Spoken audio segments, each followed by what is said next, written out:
अस्सलाम वालेकुम दोस्तों। तो कुछ कैंडिडेट्स ने मेरी पिछली वीडियो पे कमेंट्स किए कि सैम्पल पेपर शेयर करें एमफिल पीएचडी का। तो जो सैम्पल पेपर है एमफिल पीएचडी का, ये यूनिवर्सिटी ऑफ सिंध की जो टेस्टिंग सेंटर की वेबसाइट है वहाँ पहले से मौजूद है, तो वहीं से मैंने लिया हुआ है, आपके साथ शेयर कर रहा हूँ। तो जब आप एमफिल या पीएचडी के लिए अप्लाई करेंगे तो आप को जो टेस्ट में अपेयर होना होगा उसके 4 सेक्शंस होंगे, 4 पार्ट्स होंगे। जो फर्स्ट पार्ट है वो इंग्लिश, वो 20% का है। क्वांटिटेटिव रीजनिंग सेकंड पार्ट होगा, ये 15% का होगा। इसी तरह एनालिटिकल रीजनिंग 15% का होगा। और लास्ट जो सब्जेक्ट नॉलेज है वो 50% का होगा। तो ओवरऑल 100% के जो ये 4 पार्ट्स होंगे।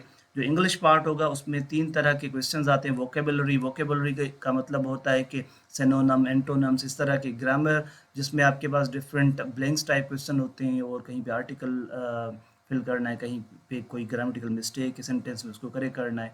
इसी तरह से एक रीडिंग कम्प्रिहेंशन सेक्शन होता है जिसमें एक पूरा पैसेज होता है, उसको पढ़ने के बाद आपको कुछ क्वेश्चंस दिए जाते हैं जिनके आपको जवाब देने होते हैं। इसी तरह क्वांटिटेटिव रीजनिंग है जिसमें आपके पास अर्थमेटिक से रिलेवेंट क्वेश्चंस आते हैं, बेसिक अर्थमेटिक, परसेंटेज, रेशोज और प्रोपोर्शन से रिलेवेंट क्वेश्चंस आते हैं। अलजेब्रा और ज्योमेट्री के आते हैं। डेटा प्रोसेसिंग और बेसिक स्टैटिस्टिक्स के क्वेश्चंस आते हैं। और data interpretation like graphs analysis के क्वेश्चन आते हैं। एनालिटिकल रीजनिंग जो सेक्शन होता है उसमें कैंडिडेट की जो एनालिटिकल स्किल्स हैं, उनकी जो मेंटल शार्पनेस है, आईक्यू लेवल है, उसको टेस्ट किया जाता है, उनकी क्रिटिकल थिंकिंग को टेस्ट किया जाता है। तो इसमें भी ज़्यादातर सिनेरियो बेस्ड क्वेश्चन होते हैं। तो एक सिनेरियो प्रेजेंट किया जाता है, उसके बाद कुछ क्वेश्चंस दिए जाते हैं जिनके आपको जवाब देने होते हैं। और उसके बाद जो लास्ट सेक्शन होगा, 50% जो क्वेश्चंस आएंगे आपके रिलेवेंट सब्जेक्ट से आएंगे। अगर आप कंप्यूटर साइंस में अप्लाई कर रहे हैं तो 50% मार्क्स आपसे कंप्यूटर साइंस के पूछे जाएंगे। और अगर आप केमिस्ट्री या बायोलॉजी या किसी और सब्जेक्ट के लिए अप्लाई कर रहे हैं तो 50% क्वेश्चन उसी पर्टिकुलर सब्जेक्ट से आएंगे।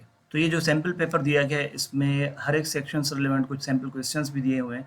तो यहाँ पे देखें, सैम्पल टेस्ट पेपर शुरू हो जाता है जिसमें जो पहला क्वेश्चन है, choose the word most similar in meaning to the capitalise ones. तो यानी ये आपको वर्ड दिया हुआ है, इसका सिनोनिम इन चारों में से सर्च करना है कि बेस से सिनोनिम कौन सा हो सकता है। तो इस सेक्शन में और भी क्वेश्चंस आ सकते हैं जिनमें एंटोनिम्स पूछे जा सकते हैं।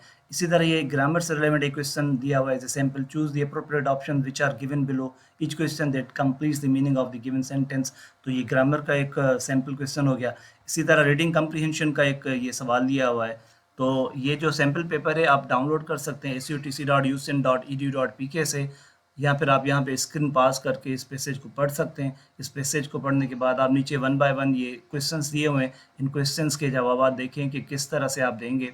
ठीक है, तो I am not going to solve this paper. इस स्टेज पे मैं अभी इसका सोल्यूशन नहीं दे रहा आपको, क्योंकि इस पेपर को सॉल्व करने का कोई रीज़न नहीं बनता, क्योंकि ये सवाल तो वैसे भी नहीं आने टेस्ट में, क्योंकि ये ऑलरेडी एक इस सैम्पल पेपर में दिए हुए हैं।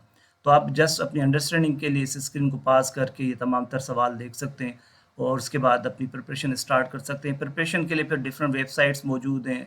ठीक है, वेबसाइट्स के अलावा डिफरेंट बुक्स अवेलेबल हैं, तो उन बुक्स को भी आप पढ़ सकते हैं। तो ये तमाम तरह के सवाल आप दिए हुए हैं उस पैसेज से रिलेवेंट। उसके बाद देखिए, जो नेक्स्ट सेक्शन आएगा तो वो सेक्शन है क्वांटिटेटिव रीजनिंग। तो यहाँ पे क्वांटिटेटिव रीजनिंग में आप देखिए कि जो हमने कहा था परसेंटेज, रेशो, इस तरह के सवाल आएंगे। जैसे एक सिंपल क्वेश्चन ले लेते हैं, Peter is 3 times age old age Tom, if the sum of their ages is 40, how old is Peter.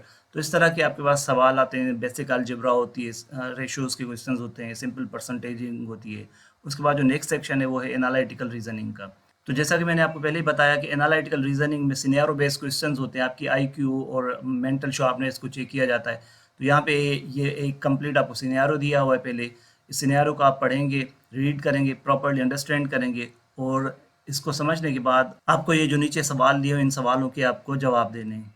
और उसके बाद जो लास्ट सेक्शन है, जैसा कि मैंने बताया, वो सब्जेक्टिव पार्ट होता है जिसमें 50 सवाल होते हैं, 50% पार्ट होता है। तो वो तो आप वैसे ही अपने सब्जेक्ट से प्रिपेयर करेंगे।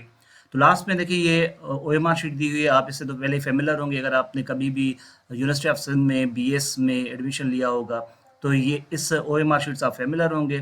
तो यहाँ पे पहले से डेटा फिल होता है और जब आप फिल करते हैं अपने सवालात के जवाब देने के लिए, तो आपको बताया गया है कि ये जो सर्किल है ये प्रॉपरली फिल किया करें। ठीक है ना, अगर ये आप प्रॉपरली फिल नहीं करेंगे या एक सवाल के जवाब में 2 सर्कल फिल कर देंगे तो आपका जो जवाब है वो गलत कंसीडर किया जाएगा।